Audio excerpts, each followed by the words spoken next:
Hello friends, good morning. In this video, we are going to discuss part 1 of CPC. So what does CPC stands for? CPC means Civil Procedure Code and it was passed in the year 1908 friends. So civil procedure, it was passed in the year 1908 and it contains 158 sections. How many sections friends?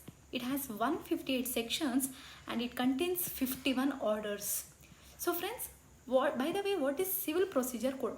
What does this code about? Friends, when somebody files a case in the court, then what is the procedure the court follows? So what are the powers of the court? What is the procedure? How the court will deal that case? Everything, that procedure is mentioned in this civil procedure code and that code contains 158 sections. Now friends, in this video, we are going to look section 10 of this code. What does this section 10? So friends, this section 10 says about stay of suit. So friends, the other name for stay of suit is res sub judice. So what is the other name friends? Stay of suit. So section 10, it mainly talks about res sub judice.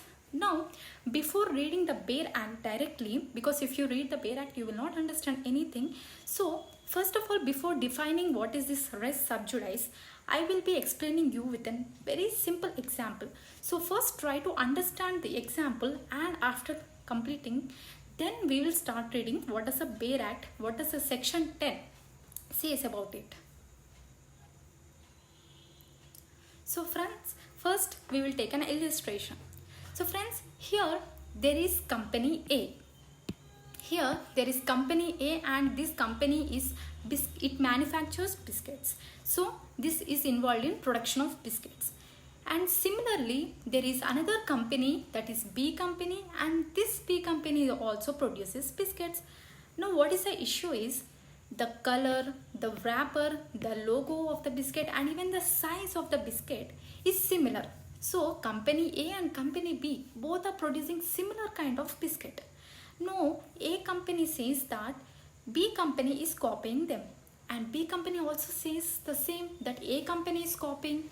So here there is matter in issue is about biscuits. They are claiming that they are producing the same biscuit. So what does A company does? So friends, here A company, it sues against B company in Delhi court.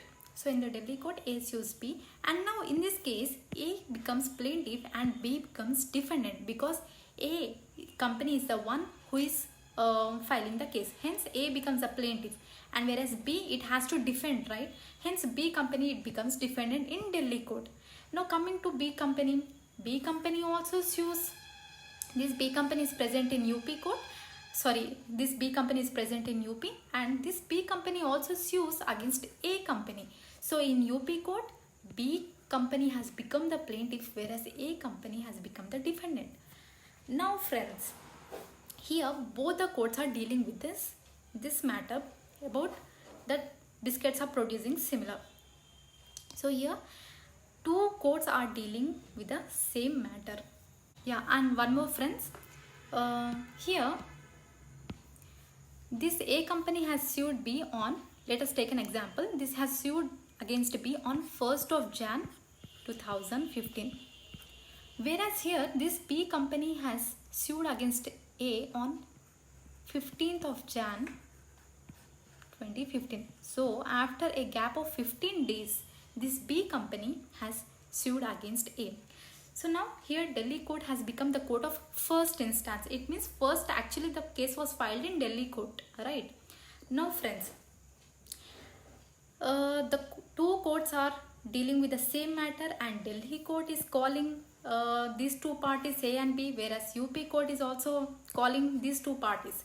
And also both the courts are asking to bring evidences and everything, the process is going on. But friends, don't you think there is possibility that two courts may give different judgments? There is a possibility, right? Delhi court may give different judgment whereas UP court may give different judgment. So there is a possibility of contradicting judgments. Delhi court may give judgment in favor of A, UP court may give judgment in favor of B. There is such kind of possibility, right? And also friends, don't you think it's waste of time? Same matter, same parties, same issue in matter, but it is filed in two different cases. Don't you think it's waste of time? Do you really think courts are free to deal the same matter again and again? No, right? Courts are very busy and there are many pending cases already in the courts. And if court is involved in dealing with the same matter, then it's completely waste of time. And there is also possibility of contradictory judgments. So in order to avoid this, Section 10 of CPC provides stay of suit. It means when the case is pending, here friends, the case was filed on 1st Jan 2015 and here the case is still pending. Here it means court has not given any final judgment and it is pending in the court, and when the case is pending in the court, B company has sued in another court, that is UP court. So here Section 10 says about stay of suit. It means when the case is already pending in one court, then even if the case is filed in another court, that is UP court, there will be a stay on this. So hence it is called stay of suit. I hope you understood now the meaning of stay of suit, and another name for this is doctrine of res subjudice. Now friends, we will understand by reading the Bail Act. Section 10 talks about stay of suit, other name is res subjudice. So part 1 of CPC, and in that we are dealing with section 10. So here friends, no court shall proceed. So it means there is bar on court. It means when case is already pending in Delhi court, then another suit cannot be filed in another court or either in the same court. So here the case cannot be filed. Even if the case is filed, it is the responsibility of that court not to deal with that case. So there is bar on court and there is no bar on that person. Here company B, it has went and it filed a case. So there is no bar on that company. It can file a case. But bar is on whom? The bar is on court. It's court's responsibility. It's court responsibility not to proceed with the trial. So no court shall proceed with the trial of any suit in which the matter in issue is also directly and substantially in issue in a previously instituted case. Here the matter in issue is about biscuits, right? So here it is substantially. Friends, substantially means majorly. So we have seen in our example the major issue and the matter in issue is about manufacturing of biscuits.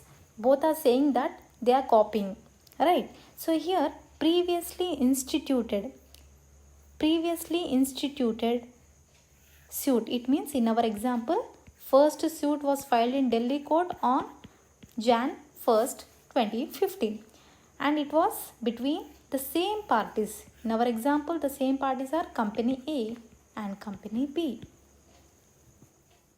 So here next point is between the same parties or between parties under whom they or any of them, here friends, any of them claim litigating under the same title where such suit is pending in the same. So friends, here first of all this point, we will understand this point. Here we have seen that though B files, it is of no use, right? Because A already filed in Delhi court.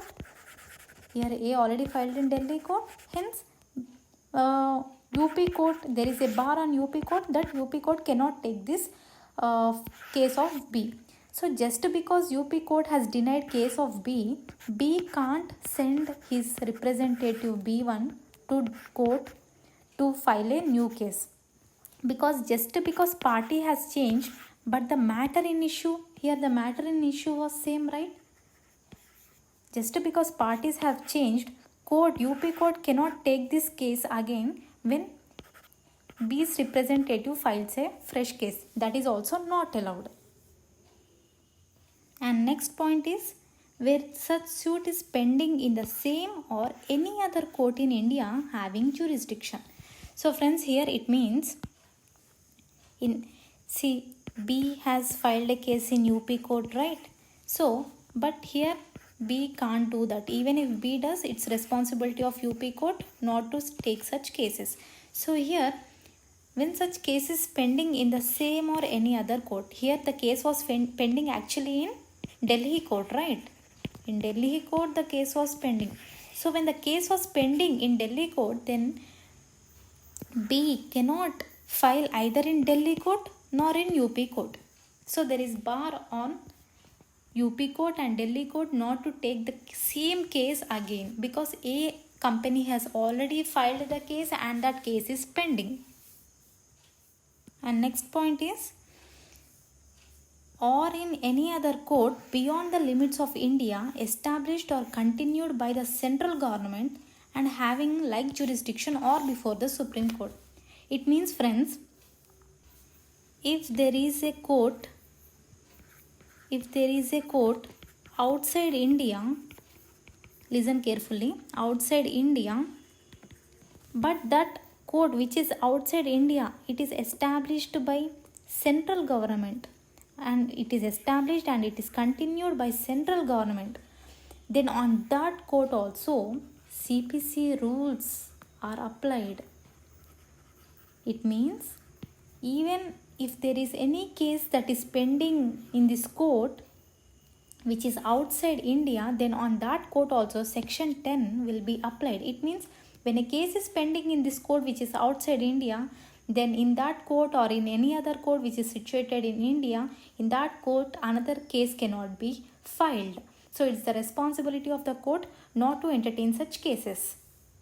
But friends, here there is an exception to this section 10 of CPC, that is, the pendency of a suit in a foreign court does not preclude the courts in India from trying a suit founded on the same cause of action. It means, friends, when a case is pending, when a case is in foreign court, friends, foreign court means court which is not established or continued by Indian court, it is completely of foreign nature, foreign court. So if any case, if the same case, that is company A and B, if that case is filed in foreign court and in that foreign court the case is pending, and if these two people again, if they come to India and if they sue in Indian court, then that is very much allowed, and here section 10 is not applied. It means Indian courts, they can try this case, that is the case of A and B. They have filed a case, right? If they file a case in Indian court and if that Indian court having competent jurisdiction, then yes, Indian court can try that case, can deal with that case, can entertain that case, because that case was actually pending in foreign court, right? So India has nothing to do with that. India can try a suit.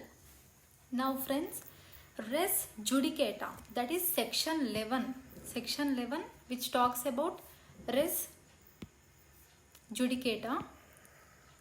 So friends, this res judicata is also similar to section 10, but here the difference is, in section 10 what I have said, when the case is pending, another suit cannot be filed in another court, right? But section 11 says that if in our previous example, we'll take the same example, the case was pending in Delhi court. Let us assume Delhi court has given the judgment. Okay, Delhi court has given adjudication, that is, it means it gave its final decision, that is decree. Now when the case is already disposed of, when the final judgment given by Delhi court, then again on the same matter further suit cannot be filed. Remember friends, if the opposite party is not satisfied with the judgment given by Delhi court, then that aggrieved party can appeal, but he cannot again file the same case, he cannot file a fresh case again. So that's what res judicata, that is section 11, is all about. So that's all for the day friends. I hope you enjoyed the session and you got some clarity on this section 10 as well as 11 of CPC. These are the some of the important topics of this civil procedure code. So I tried my best to explain you each and every keyword of this Bail Act. So I hope you got some clarity on this. So if you like my video, then please hit the like button, and please do share my video, especially to law students, because this is an important part of CPC. Thank you so much.